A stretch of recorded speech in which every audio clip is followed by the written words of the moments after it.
Yeah, we've got 11. All right. Well, good morning, everyone. I am just going to share my screen quick while we wait to get started. Can you all see my screen okay? Yes. Okay, great. And we are recording. All right. Well, good morning. Good afternoon, everyone. Sorry, it's already afternoon. It's great to see you all. Happy to have you here today for the 6th and final Learning Community session for the year.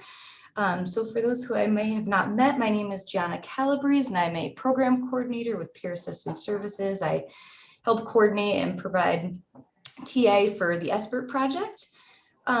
Before we jump into the LCS, just a couple of housekeeping items for today. The session will be recorded. And we want to make this super interactive, so we love seeing your faces on camera. We welcome you to put questions in the chat box throughout, to unmute at any time. We really want to engage as much conversation as possible today. And then we will be using a new platform called Menti, which is basically a website. I'll give you directions in 1 second, where you can type in a code. Type in the website and then a code that I'm going to share, and it'll allow you to respond to some of the questions that we have throughout the presentation.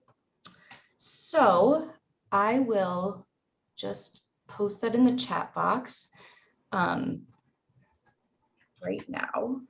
So if you just copy and paste into your internet browser on your computer or your cell phone, www.menti.com. You'll be directed to their website, and then you can copy and paste this code 27181916 into the prompt where it says code. So feel free, if you're having any technical difficulties, just put something in the chat box and I'll try to help you out. And Carolyn, I will turn it over to you now. Okay, and Gianna's managing the slides today. So Gianna, you can go to the next slide. So these are our learning objectives for this session. 3 things that we'd like to focus on. We're going to explore successes of 3+ years of the Colorado SBIRT School-Based Health Center project. And actually, we're going to turn to you to contribute to a lot of that information as we go along today. We're going to examine some new approaches to common SBIRT challenges, and this will be reflected in the questions that we ask you to respond to throughout the session today. And we'll be compiling some of that feedback that you provide so that we can share it with people who are not participating in the session today. And then finally, we're going to give you a chance to give us some input on other and new topics that you would like us to cover in the next year of this project, year 5, that's coming up starting in July.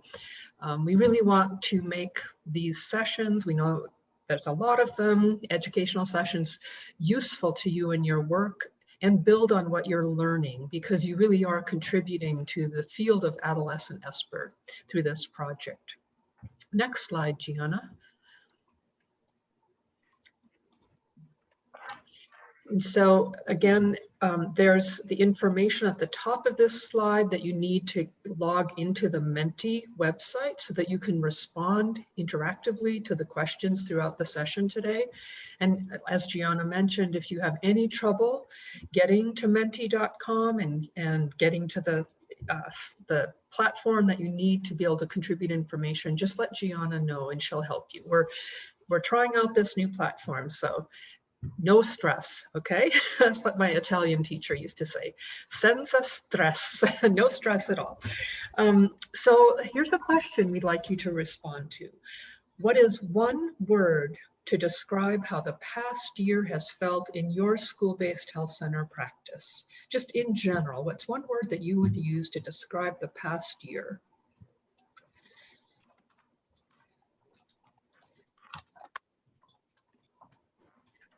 Give you all about 30 seconds.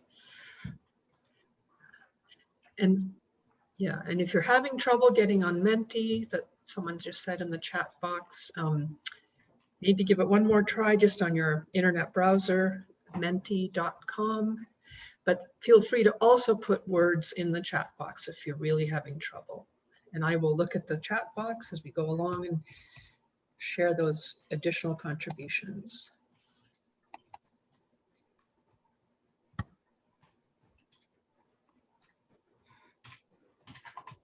And for those of you who don't work in a school-based health center, or you don't directly work with the patients, feel free to also contribute any single words that would describe your school-based health center or overall clinical experience in the past year in management, in providing services.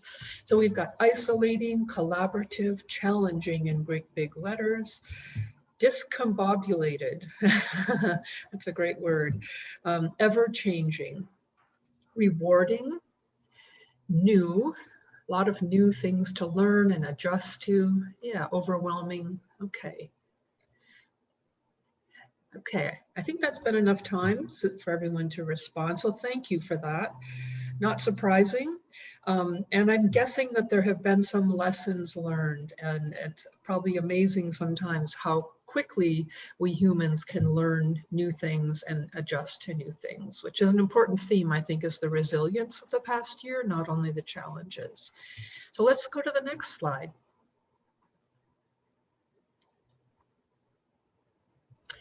So we wanted to share with you a little bit of data from the evaluation of this particular school-based health center SBIRT project in Colorado. There's a lot more data, and there's a new data brief that has been developed. And if you haven't seen it, we'll make sure to send that out so everyone can see a quick summary of the successes and accomplishments of this project over the past several years, and also share it with people who are decision makers and champions in your practices. But here's just a few highlights for you. There have been 15,000 visits to the school-based health center sites that are doing SBIRT in Colorado, and 69% of youth who are at moderate to high risk for substance use or abuse or a substance use disorder received a brief intervention per the project protocol based on the algorithm that was developed to guide the SBIRT work. So that's a lot of youth where you detected any level of substance use risk and responded to that in an approach called SBIRT, which is really focused on earlier intervention to prevent serious problems down the road. And in 10 counties of Colorado, 3,000 youth were reached by the SBIRT project with screenings. And then over in the bigger letters, the bigger numbers, you can see how many brief interventions, referrals, and brief advice messages were delivered. And by age, most of those were delivered to youth ages 15 to 17, which reflects the time period of adolescence where we know substance use often begins to escalate. It's actually good news that very few 11-year-olds, 0% needed an intervention. And another very important bit of information we want to highlight is that the 17% of 12 to 14-year-olds that you reached are a really, really important population, because that is the time period of adolescence when initiating substance use is particularly dangerous for predicting a future substance use disorder. So really good news, really big successes. And increasingly there's research to show that when you take the time to provide brief advice, a brief intervention, or a brief intervention plus a referral, you really are preventing future problems. That early intervention really does matter. Let's go to the next slide.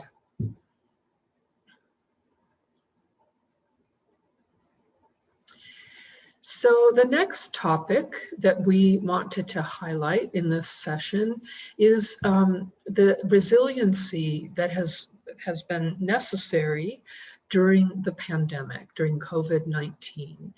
So we know that for many sites, SBIRT had to very rapidly transition to being provided via telemedicine virtually, which we know perhaps has some benefits, but it definitely has some challenges as well. And so we would like to hear from you. What did your school-based health center team learn about addressing adolescent alcohol and drug use during the pandemic, including delivering SBIRT via telemedicine? So Gianna, I think you go to the next slide for this question. What lessons did you learn? Just use a few words to highlight some of the lessons you learned, and feel free to add more than one lesson, including positives and negatives.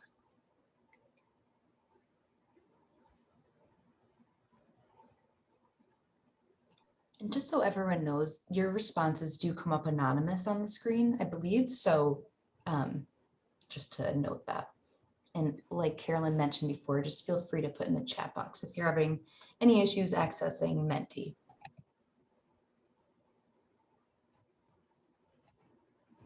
How to collect more screening questions by clinical interview. Okay, turning to the clinical interview rather than the electronic platform is what I'm guessing. Very hard to reach my client demographic during the pandemic, and I gave many fewer screens than I had in the past years. Okay, the difficulty of reaching the patient population, that patients must be ready to make a change, right? You really have to meet the person where they're at before they're gonna be at a point of making that decision to stop use or change use in any way. Hard to collect Just Health virtually. Increase in substance use related to stress, isolation, focusing on reduction was more helpful than focusing on abstinence. Okay, great. So that harm reduction approach that is totally consistent with SBIRT was an important lesson in some sites. Anything else? And feel free to unmute again if it's for some reason just easier to talk out loud rather than type it into Menti.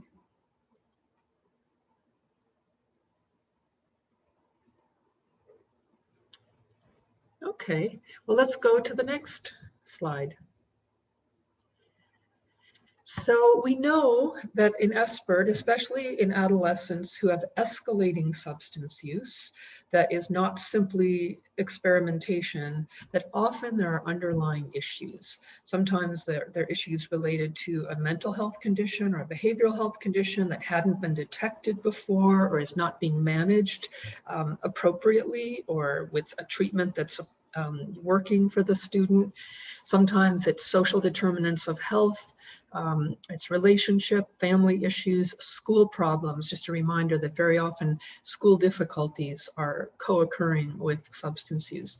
So we know that screening for substance use is sometimes like finding the tip of the iceberg, and that there's really underlying issues that are part of the problem and really even sometimes causing the substance use issue that's getting worse. So our question to you now is, what experiences, if any, have you had where SBIRT helped your team identify and address underlying needs or problems? And what are some examples of those? And especially anything, whether it's common or uncommon or something that surprised you. So let's go to the next slide so that you can, again, type in your responses. What unexpected issues has substance use screening uncovered?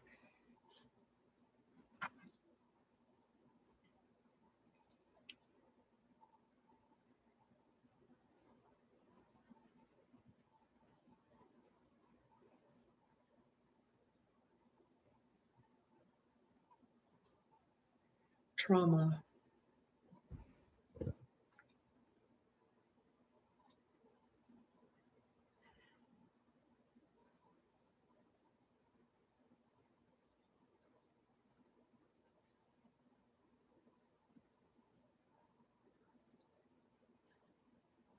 Homelessness, moving to a new location, trauma and family issues. Thank you.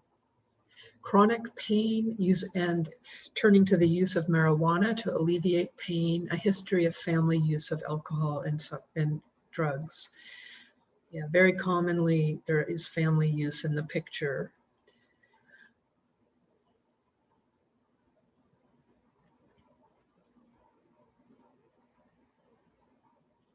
And so what I'd like to do also on this slide is pause and let anyone who'd like to share a particular experience and observation, what you've learned from your team if you're in a management role, about how substance use screening directs you to other needs and other issues. Feel free to unmute if anyone would like to highlight a particular experience or feedback you've heard from the team that you work with.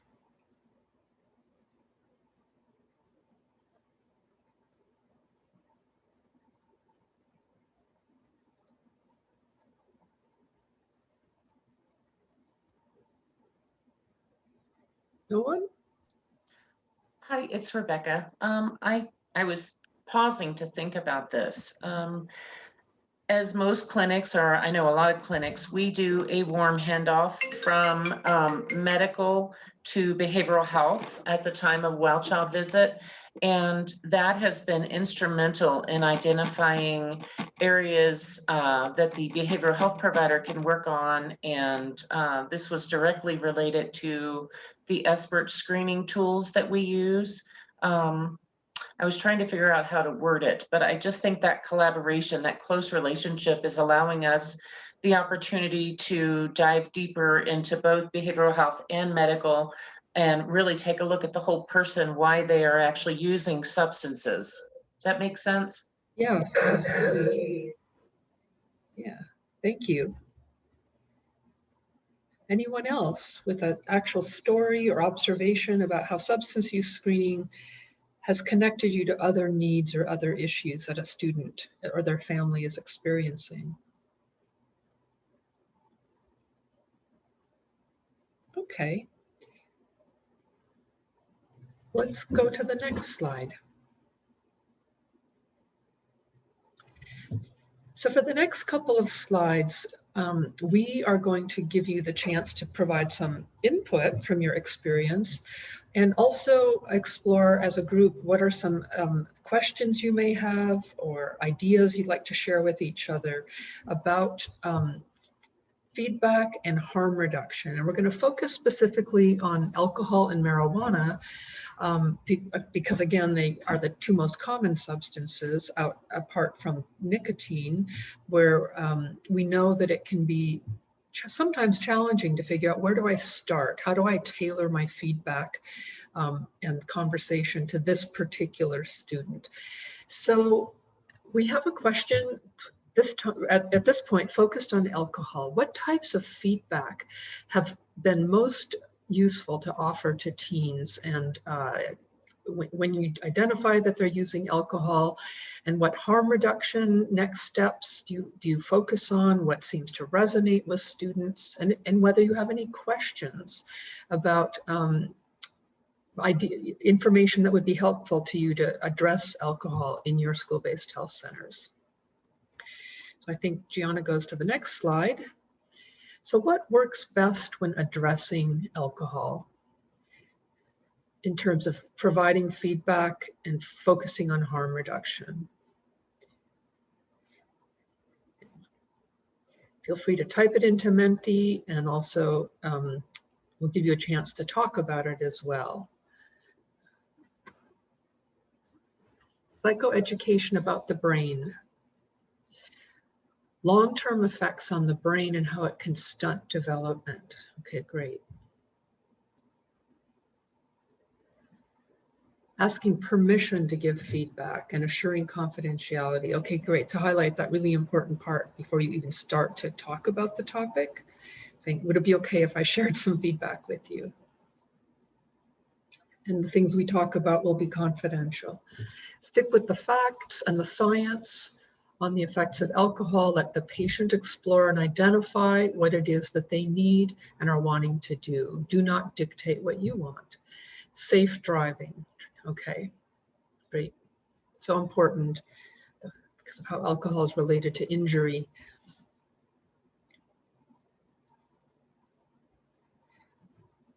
Anyone want to unmute and talk a little more, expressing concern. Yeah, that's a great one. To not be afraid to express concern, even if it hasn't become a big problem, to express concern about the fact that you can never predict who is going to develop a more serious problem. So would anyone like to share a little more feedback about not only giving the feedback, but approaching harm reduction when it comes to alcohol and how you navigate that?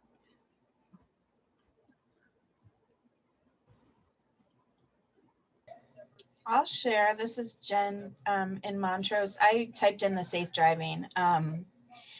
I like to start with that angle because it doesn't as directly confront their drinking. It gives them some chances to reflect on others drinking and how to navigate their social world potentially, and come up with strategies that keep them connected. I think a lot of teens sometimes, when they are the safe ride, they see a different side of drinking sometimes. They see how their friends act and they see what happens. And so sometimes it opens an opportunity for reflection, even if they don't share it with me. Yeah, that's a great point. Sort of less threatening. and it really highlights that teens really do care about their friends too. We have another one that came in through Menti. Explore family alcohol use and concerns and how it makes them feel in the family. Yeah, that's an extremely important and sometimes challenging issue to approach, but it needs to come out into the open in order for teens to get the support they need. And sometimes to be able to open the door to providing support and information to a family as well. Anyone else able to share lessons you've learned, strategies you've developed for addressing alcohol with adolescents?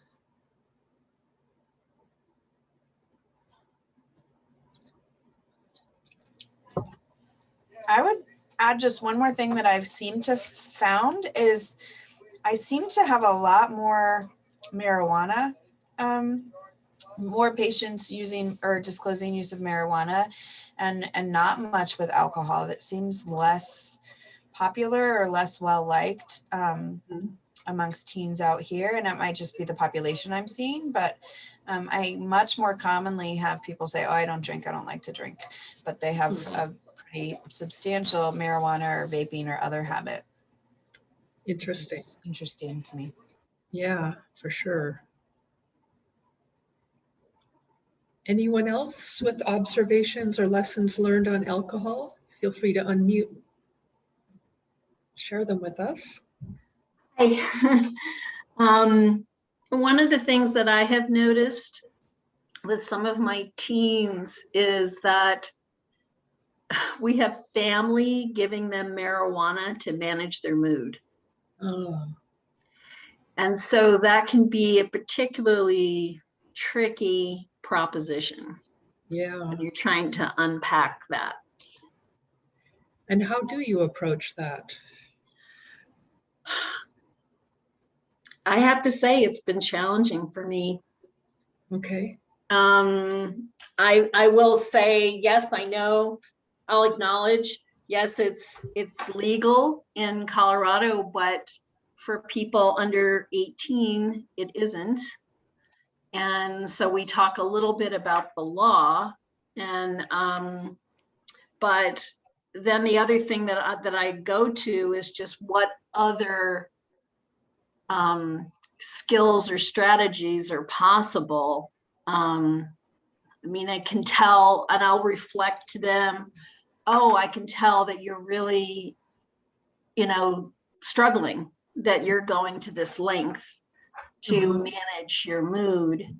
But then we just talk about other strategies. But honestly, I don't feel that it's hard to compete with marijuana that makes you just feel better.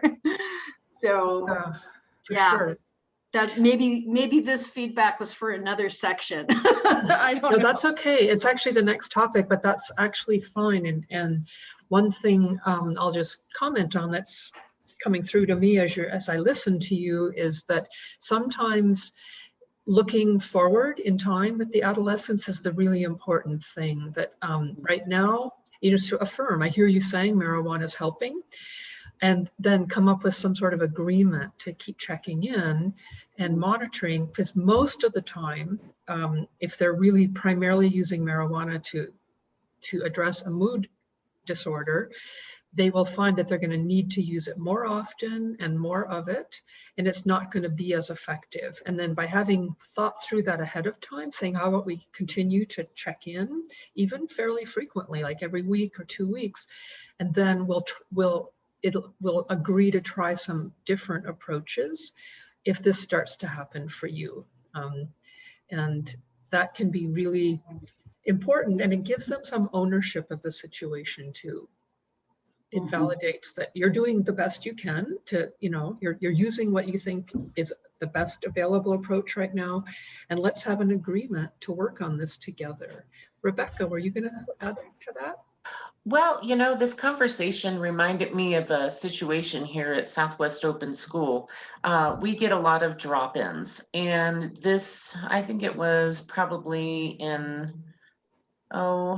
probably 3 months ago, we had a student come in with an injury. I think it was on his hand. He had a black eye, and he wanted some ibuprofen. And I was at the front desk just kind of talking with him. And we work really hard to build trust with our patients that come to see us. And, we said, well, my gosh, what happened? And he said that he got drunk, made a poor decision, and got into a fight with somebody. And so that kind of was an open door for my nurse to have a conversation with him about choices that he's making. I don't know, it just kind of made me remember that. And hopefully having that open conversation with him, he will maybe think twice before he becomes so intoxicated, or maybe, might decide not to drink alcohol, because he didn't remember a lot of the situation, but he did remember, getting into a fight. And obviously, I don't think he won. Yeah. Well, and it's great that he felt safe sharing that. Yes. At the school-based health center. That's the appropriate place for that to be addressed, right? Yeah, for sure. Thank you for sharing that. I just want to circle, if I could just circle back around. Sure. As a behavioral health professional, when I hear that kids are they want to treat anxiety or depression symptoms with substances, I just use psychoeducation to explain to them that that's actually going to increase their issues of depression and anxiety. So I'm like, if this is what you want to alleviate, you're making it worse, actually. Yeah. And I explain to them that whole process. So sometimes that seems to resonate with them, because some of them really are anxious, and they're like, I just don't want to be anxious, and I don't know how to stop this. Yeah, that's great. And it's also pointing again to they're turning to the right place, to their healthcare team, right? It's a healthcare need they're sharing, and that's great. I really like that. Thank you. Anyone else with feedback on anything? But we're still sort of on the alcohol topic, but we're going to go to marijuana next. But anyone else before we go to marijuana? Okay, Gianna, let's go to the next slide. So kind of the same question. We know addressing cannabis is really challenging. It's true in adolescents and adults. So we're again interested in your lessons learned in your frontline school-based health center work. What types of feedback seem most useful, seem to resonate most with teens? And sometimes it might be different for younger and older teens. And what next steps and harm reduction strategies do you typically explore with students using cannabis? And what questions do you have? What additional information would be helpful? So let's go to the next slide and give you a chance to respond when the topic is cannabis.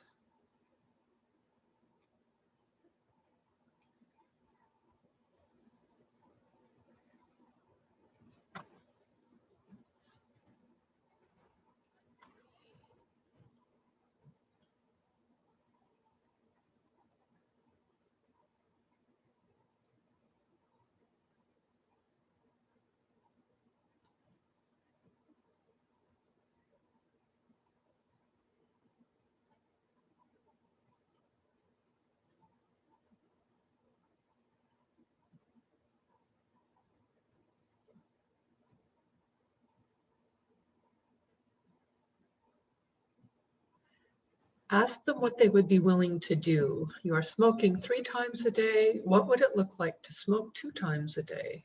What do you need to cut down? Okay. Yeah, so really handing it back to them with some suggestions. I sometimes discuss how potent the cannabis is in Colorado and how it has much more detrimental effects on the brain than it did years ago. Okay.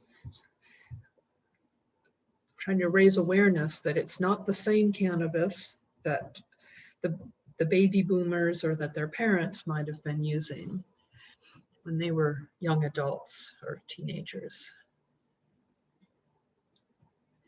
Anything else?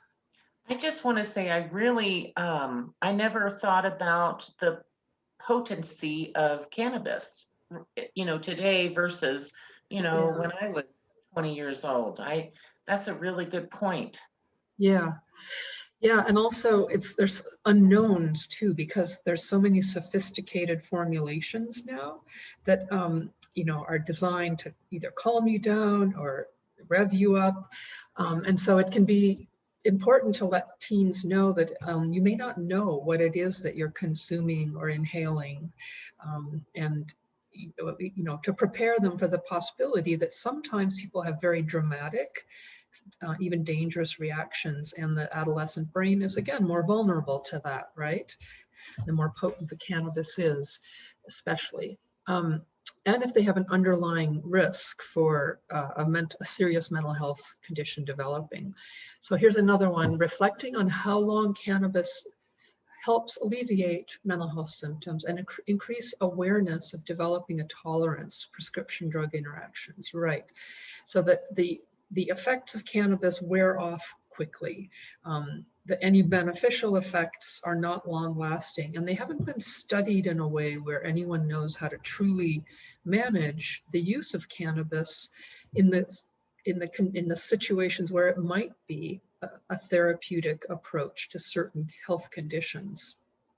There simply isn't the research to back that up the way there is with pharmaceuticals that have been tested in rigorous trials that have included adolescents, because that's the other thing. Sometimes medications don't work the same or as well in adolescents or carry more dangers in adolescents, even when they have been studied.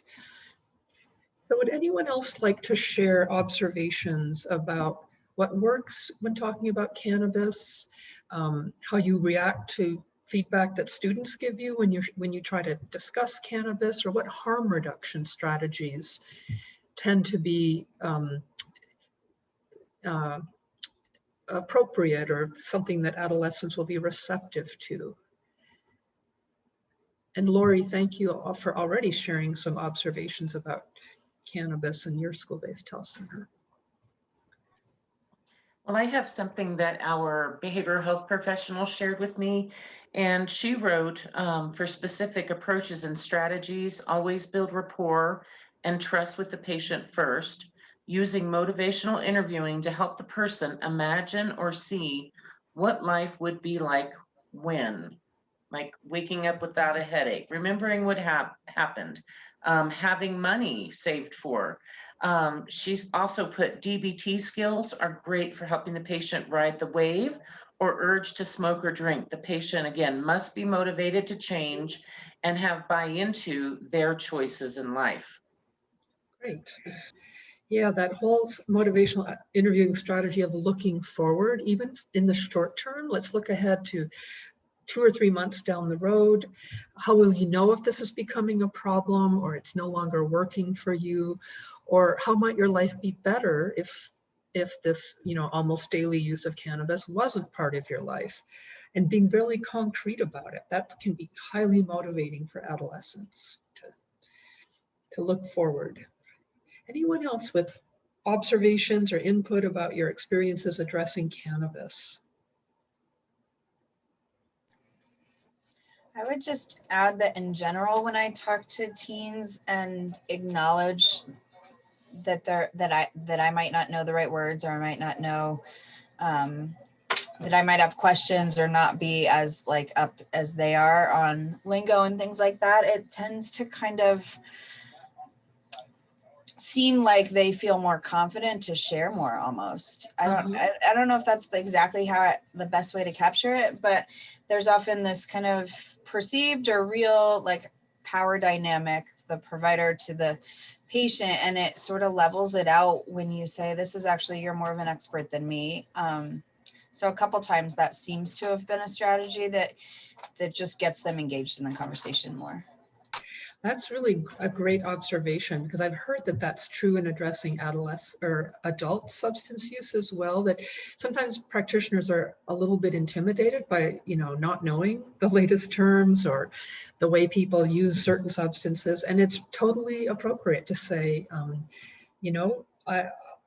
feel free to educate me and help me understand better what's happening out there, and to not make it sound like you're supposed to always be the expert on everything, because that's another part of motivational interviewing too, is that we want the patients to recognize their own expertise, and that can build that buy-in to making changes as well, when we acknowledge that they have expertise not only on their life, but on how a certain substance is affecting their peers or their cohort, basically. Anyone else with insights on cannabis? Carolyn, it looks like we have a new Menti response. Oh, thank you. Mentioning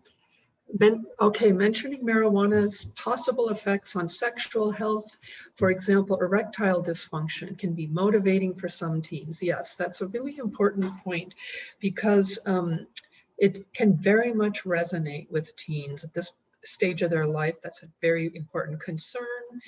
Sexual health, sexual functioning, their future, their reproductive health. And so it's important to be reminded, don't be afraid to approach those sensitive topics and show how substance use intersects with other aspects of health. Yeah, thank you for that contribution. Okay, so let's go to the next slide. So this next question is highlighting something that we emphasize in the trainings, which is that when we say treatment for a substance use disorder, treatment is defined very broadly. It's not only directly addressing the substance use, sometimes in a treatment program, for example, or by a substance use treatment specialist, but it's addressing anything that relates to the substance use. So we have a few kind of questions related to treatment that we'd love your input on. The first is, how does your school-based health center team identify the existence of a substance use disorder? What approaches do you use to figuring out that an adolescent has actually progressed to the point of having a substance use disorder, alcohol or drug use disorder, that meets diagnostic criteria? What team members are involved in providing the care when a teen does have an alcohol or drug use disorder, and what strategies do you use? And have you ever had opportunities to engage school professionals and or parents in the treatment process? So keep those specifics in mind as we go to the next slide and give you a chance to respond to some of those questions. So what does treatment look like in your school-based health center? And Gianna put the other questions in the chat box too. How do you identify that a substance use disorder exists?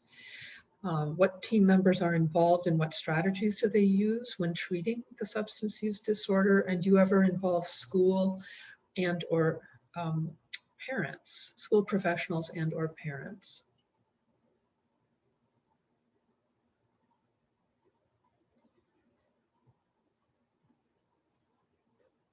And what team members are involved? Yeah.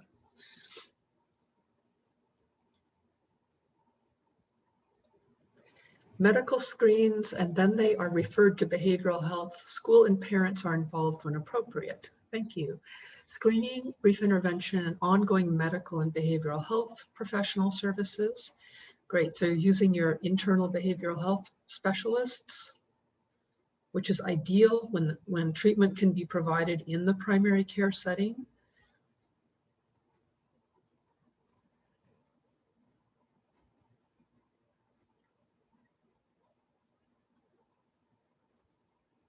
Treatment begins with a warm referral to internal behavioral health. Great. And as people might still be typing, feel free, anyone, to unmute and share any observations or stories from your settings, from your school-based health centers.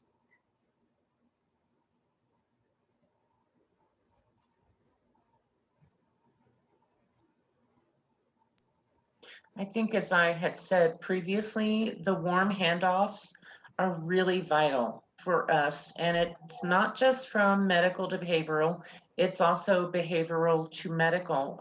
We have a patient who was having really severe issues, substance use, was only seeing the BHP provider. Well, she referred this patient over to medical, and the patient is now on a medical regimen and is doing much better. So again, I agree with that, the warm handoffs for sure. Okay, thank you. And going both directions, really important. Connecting patients to resources internally and externally, depending on their needs. We screen all of our patients, kids, or adults with SBIRT, and it's directly addressed during the visit with the provider. And behavioral health can become involved during the visit as well. So flexibility is what I'm hearing. Screen everyone and then figure out which team members need to be involved immediately and perhaps down the road, and a collaborative approach. Yeah. Great, thank you so much. Anyone else want to add any observations or input on what treatment looks like, how you diagnose alcohol or drug use disorders, how you're approaching it within the school-based health center and in engaging with others, school, parents, community services?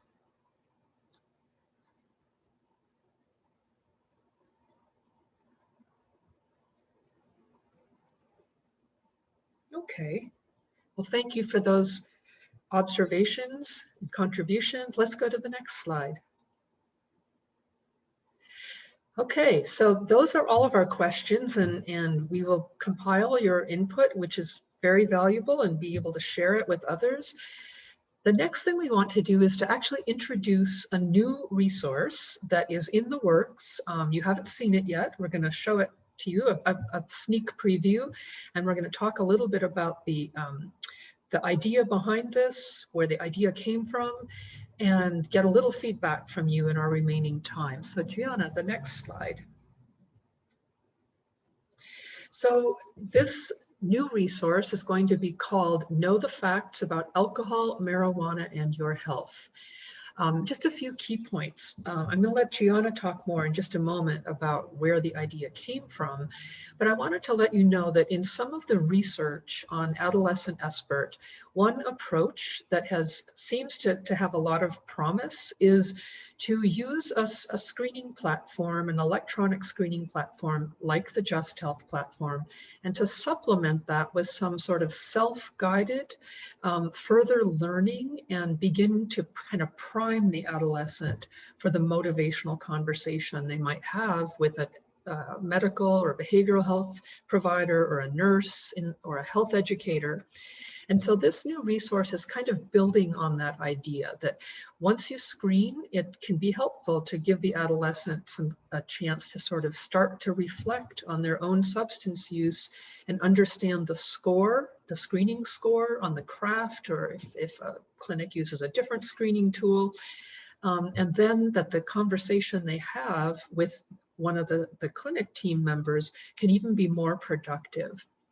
So this booklet is kind of an example of what that might look like. So this booklet is going to include facts about alcohol and marijuana, how these substances can affect not only health, but other parts of a person's life. There'll be some very specific facts tied to alcohol and some tied to marijuana. And down the road, this booklet could include other substances that are fairly commonly used, like nicotine as well.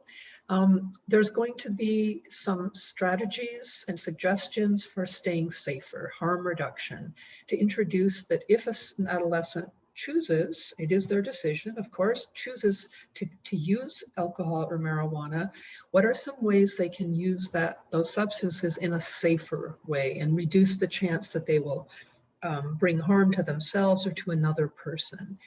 And then there's going to be kind of a self-guided map to reflect on change using motivational interviewing strategies. And there's going to be some crisis resources, some information about how to get help, and resources that are very appropriate for young people, mental health and substance use resources that have been vetted for young people. So the booklet is in the works. And Gianna, before we look at the actual image, do you want to say anything more about where the idea came from? Yeah, thank you, Carolyn, for giving an overview and sort of diving a little bit into some of the topics and content in the booklet. But really the roadmap to change reflection activity, which we'll show you on the next slide, the inspiration really came from an organization in Australia called Insight Center for Alcohol and Other Training and Workforce Development. And they do a lot of training, technical assistance, in creating, resources around SBIRT and provide a lot of training to health and behavioral health providers. And they had a lot of really cool interactive worksheets. And so we kind of pulled some similar ideas to just create an interactive resource, but tailored specifically to Colorado youth. So we do have permission from Insight to,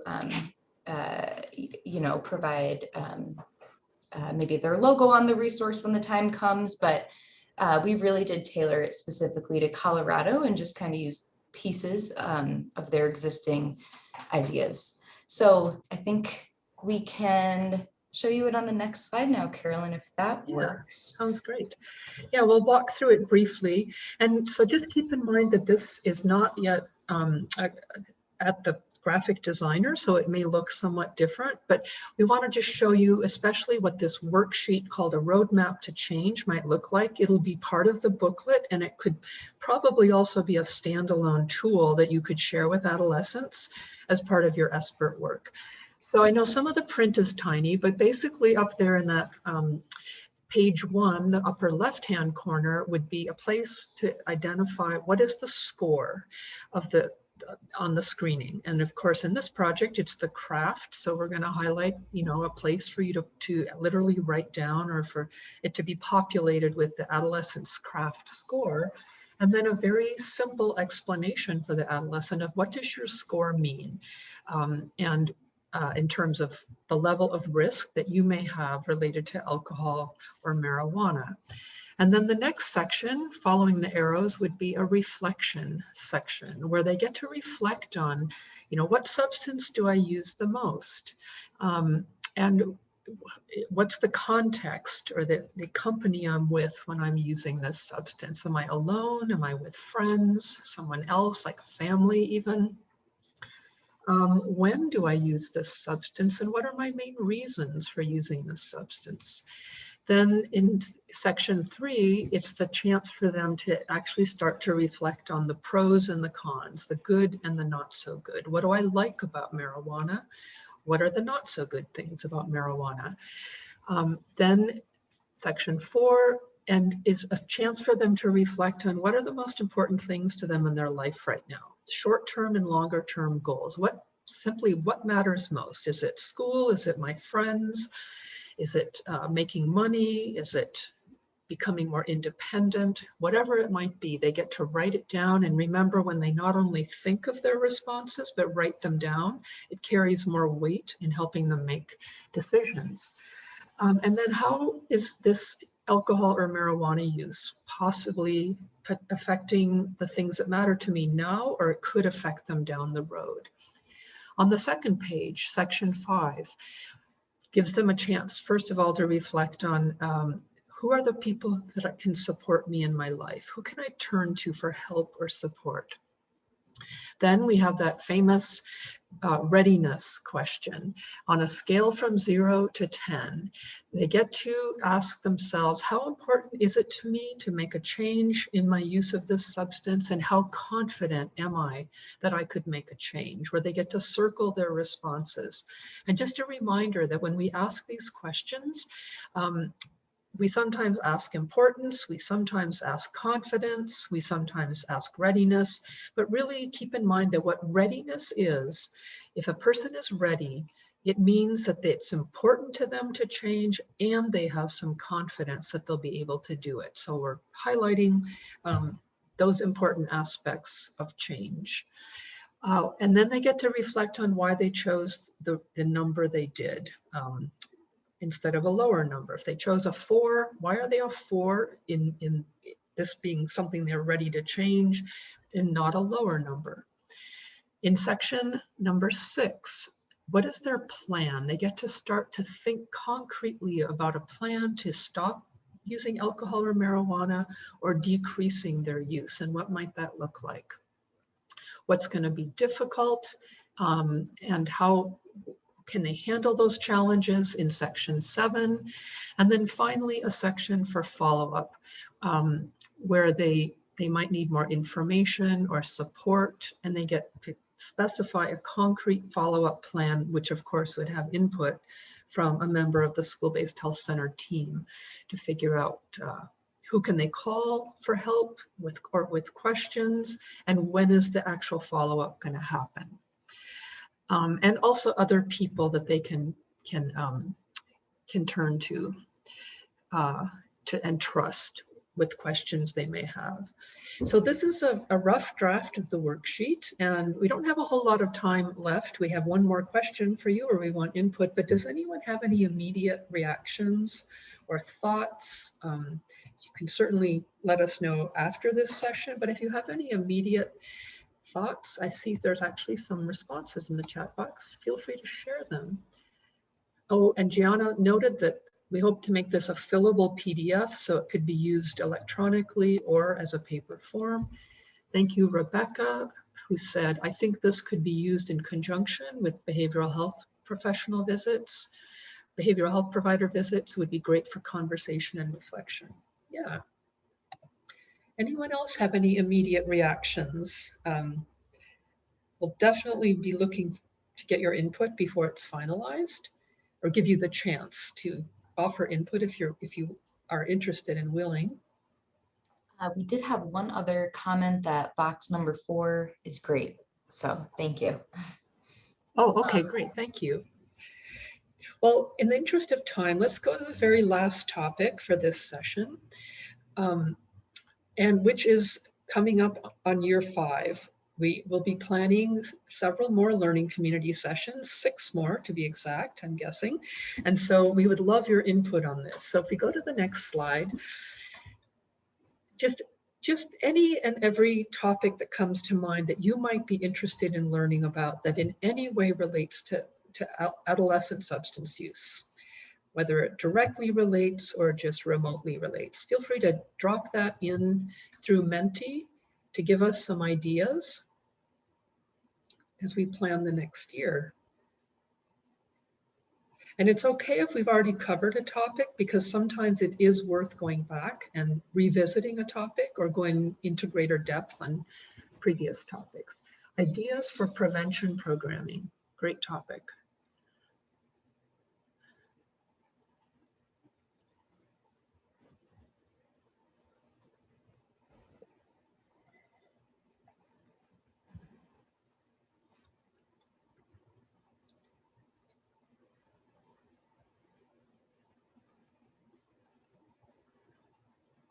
And feel free to unmute if it's easier than typing it in. If someone wants to use the chat box, that's fine too. But any other topics that come to mind for you, we'll give it like 30 seconds more, and then we have one final slide to get your input on. More on how to handle teens that have parents that think substance use is acceptable, how to talk to parents. Okay, family treatment. When substance use is affecting the whole family, that's a great idea. How ideas on how non-behavioral health providers can motivate teens to engage with behavioral health. Okay, so sometimes even before getting them to the behavioral health provider, you have to motivate them to take advantage of that service. Vaping versus cigarettes, effects, use, etc., prevention, and student re-engagement into groups, suggestions on re-engagement. Thank you. We'll give it just a couple more seconds, Gianna, and then go to our last slide. So let's go to the final slide where we also put together some ideas as for possible learning community sessions for next year.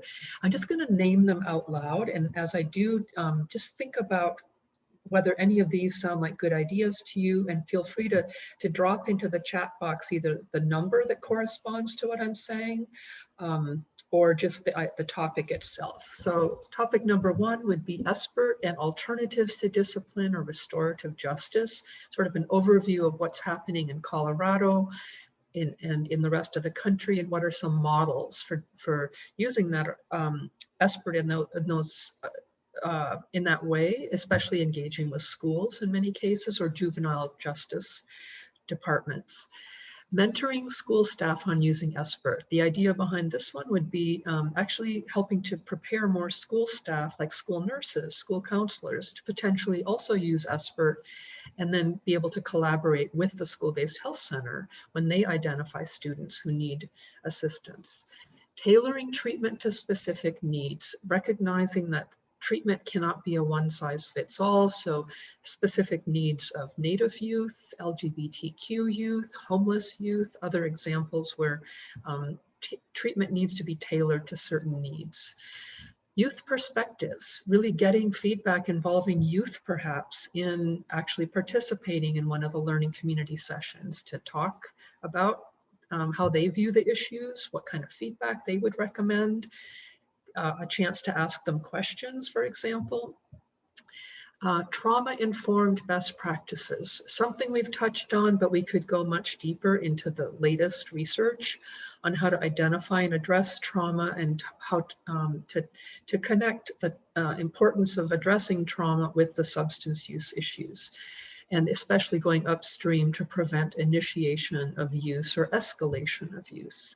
SBIRT in reproductive health and pregnancy, kind of self-explanatory. And then number 7, the role of parents for youth receiving substance use disorder treatment. How do you get those parents involved, but then give them some very concrete steps that they should take to support the youth who are experiencing substance use treatment needs. And finally, something called measurement-based care, how to actually measure what you're doing and know that it's making a difference. It's a really big topic. It applies to way more than substance use, but it's a very important trend in healthcare. So given that we're at time, have we had some responses, Gianna, in the chat box? Looks like we have. Yes. We had a couple from Rebecca. Some people really like 3, 4, 5, 6, and 8. I know it's hard to look at them that quick. Yeah. And 3. Number 3. Yep. Great. Okay, well, this is very helpful. So it's sounding like there's a lot of interest in a lot of topics, or some interest in a lot of topics. So we recognize your time is very valuable. We really appreciate you engaging in this new platform. Thank you very much to Gianna for organizing and coordinating it. And we'll sign off so that you can, we hope, complete the post-learning community session survey, either right now or as soon as possible. And thank you so much. We wish you all the best with the Memorial Day weekend and a great summer ahead. Nice to see everyone. Thank you. Thank Bye-bye. you all.